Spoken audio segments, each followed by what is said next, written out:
வணக்கம். இன்னைக்கு ஒரு அறிவிப்பு ஒன்று கொடுத்திருக்காங்க திராவிட முன்னேற்ற கழகத்தில். வருகிற 29ஆம் தேதி மத்திய அரசாங்கத்தை எதிர்த்து ஆர்ப்பாட்டம் ஒவ்வொரு பகுதியிலும் நடத்தணும் அப்படின்னு இருக்காங்க. எதுக்கு ஆர்ப்பாட்டம் அவங்க பண்றாங்கன்னா, 100 நாள் வேலை திட்டத்தில் மாநில அரசாங்கங்களுக்கு ஒதுக்க வேண்டிய பணத்தை ஒதுக்கல அப்படின்றாங்க. சரி, ஒதுக்கல. இப்ப 4 ஆண்டு காலம் ஒதுக்குனாங்களா இல்லையா? எலெக்ஷன் வரும்போது தான் ஒதுக்கலையா? சரி, ரைட், அதை அப்படியே வச்சுப்போம்.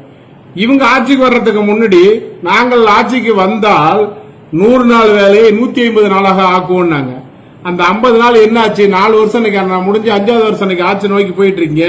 அந்த 50 நாள் என்ன ஆச்சுட்டு நீங்கள் ஆர்ப்பாட்டம் பண்ற இடத்துல மக்கள் உங்களை கேட்பார்களா, கேட்க மாட்டாங்களா? சரி, ரைட்டு. மத்திய அரசாங்கம் மாநிலத்துக்கு எதையுமே செய்யவில்லை அப்படின்றாங்க. நான் கிராமங்களுக்கு செஞ்சதை மட்டும் பாரத பிரதமர் நரேந்திர மோடி அவர்கள் கிராமங்களுக்கு செஞ்சதை மட்டும் நம்ம ஒரு எடுத்து சொல்லுவோம். அனைவருக்கும் வீடு திட்டம் இன்னைக்கு அது பாரத நரேந்திர மோடி வழங்கியிருக்காரு. எல்லாருக்கும் வீடு திட்டத்தில் இந்தியா ஃபுல்லா நடந்துட்டு இருக்காங்க. அதே போல பாத்தீங்கன்னா, ஒரு காலகட்டத்தில் குடிநீருக்கு எவ்வளவு சிரமம்ன்றத கிராம பகுதியில் உள்ள குடிநீர் இல்லாத ஏரியாவில் தெரியும்.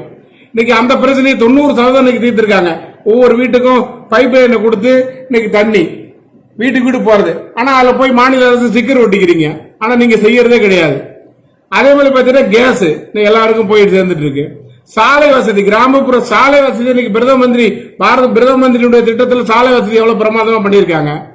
நீர் மேலாண்மை, அந்த ஒரு வீட்லயும் அந்த தண்ணி சுத்தமா ஒரு தண்ணி சுத்தப்படுத்துறதுக்காக அந்த ஒரு ஏற்பாடு ஒண்ணு பண்ணிருக்காங்க. கிராமங்கள்ல கூட வாய்க்கா வெட்டி கொண்டு போய் குளத்துல தண்ணி விடுற மாதிரி செட் பண்ணிருக்காங்க. இதெல்லாம் மத்திய அரசாங்கத்தில் திட்டம்.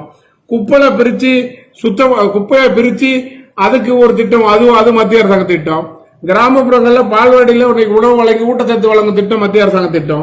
இப்படி எண்ணற்ற திட்டங்கள் கிராமங்களுக்கு செஞ்சிருக்காங்க. அது இல்லாம நகரம் டெவலப் பண்றதுக்கு பல நகரங்களை இன்னைக்கு டெவலப் பண்றதுக்கான ஏற்பாடு செஞ்சிருக்காங்க. மத்திய அரசாங்கம் செய்யாத செஞ்சு போன ஆட்சி காலகட்டத்தில் 9 மெடிக்கல் காலேஜை கொடுத்திருக்காங்க. அது இல்லாம இன்னைக்கு மெட்ரோ திட்டத்தில் இன்னைக்கு எத்தனை ரயில் போயிட்டு இருக்கு, ரயில் ஸ்டேஷன் எவ்வளவு டெவலப் ஆயிட்டு இருக்கு, விமான நிலையம் எவ்வளவு டெவலப் ஆயிட்டு இருக்கு. இப்படி பல டெவலப்மெண்ட். சாலை வசதி பாத்தீங்கன்னா, ஒரு காலகட்டத்தில் பாத்தீங்கன்னா சாலையில நம்ம இங்க சென்னைக்கு போயிட்டு வரணும் எவ்வளவு சிரமம்ன்றது. இன்னைக்கு ஏரியா உட்காந்து பிரேக்ல கால வைக்க வேண்டியது, அந்த அளவுக்கு போயிட்டே இருக்கலாம். அந்த அளவுக்கு சாலை வசதி இன்னைக்கு தங்க நாற்காலி திட்டத்தில் பண்ணிட்டு இருக்காங்க. இப்படி பல டெவலப்மெண்ட் இன்னைக்கு மத்திய அரசாங்கம் பண்ணிட்டு இருக்கு.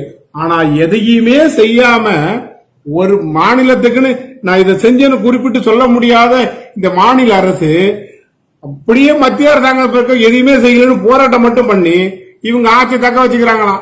ஏன்னா மத்திய அரசாங்கம் மேல மக்கள், அதெல்லாம் ஒரு காலகட்டம். நீங்க சொன்னது, உங்க அப்பா சொன்னது, நீங்க சொன்னதெல்லாம் மக்கள் நம்பிக்கிட்டு இருந்து தெரியாத காலகட்டம். இன்னைக்கு நீங்க என்ன செய்யறீங்கன்றது மக்கள் கரெக்டா பாத்துட்டு இருக்காங்க. மத்திய அரசாங்கம் என்ன செய்யுதுன்னு பாத்துட்டு இருக்காங்க. இன்னைக்கு பாரத நரேந்திர மோடி ஆட்சி வந்த பிறகு இன்னைக்கு உலக நாடுகளே நம்மளை பார்த்து பாராட்டுது. ஒரு காலத்துல நம்ம வெளிநாடு போகும்போதெல்லாம் இந்தியன் சொன்னா ரொம்ப கேவலமா பார்ப்பான்.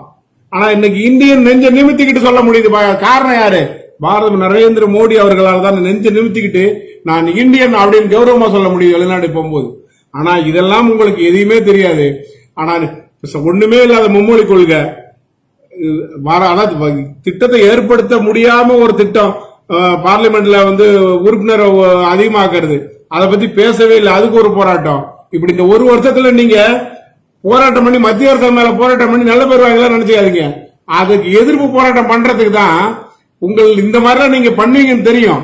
இதுக்கு எதிர்ப்பு போராட்டம் தான் அண்ணாமலைன்னு ஒருத்தர் கொண்டு வந்து வச்சு உங்களுக்கு நீங்கள் செய்யக்கூடிய ஒவ்வொரு செயலையும் அதை மறுப்பு தெரிவிச்சு அடுத்த நிமிஷமே அறிக்கையை வெளியிட்டு போராட்டத்தின் மேல உங்களுடைய போராட்டத்தை செல்லா காசு ஆக்கிட்டு இருக்காரு அண்ணாமலை இல்லாத காலத்துல கூட நீங்கள் 1000 பொய் சொல்லி தப்பிச்சிட்டு இருந்தீங்க.